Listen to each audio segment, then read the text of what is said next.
প্রবাসী বোন আমাকে জিজ্ঞাসা করেছে, আমরা কৃষি কাজ করি, ছোটখাটো কাপড় পরে করি, আমরা আপনারা ক্ষমতায় গেলে আমরা এই কাজ করতে পারবো কিনা।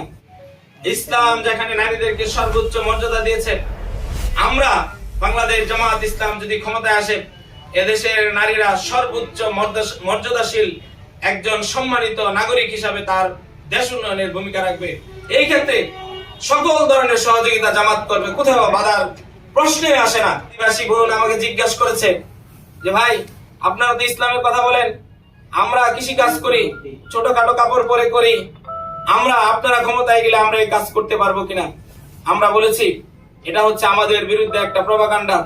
আমাদের বিরুদ্ধে মানুষকে যখন আর কোনো কিছুই বুঝাইতে না পারে, তখন এই ধরনের বিষয় মানুষকে উপস্থাপন করা হয়। আমরা এটুকু বলতে চাই, আপনি একজন সাধারণ মানুষ, আপনার ইনকাম দিয়ে বাংলাদেশের রাষ্ট্রের রাজস্ব চলে, অতএব আপনি দেশ উন্নয়নের জন্য ভূমিকা রাখবেন।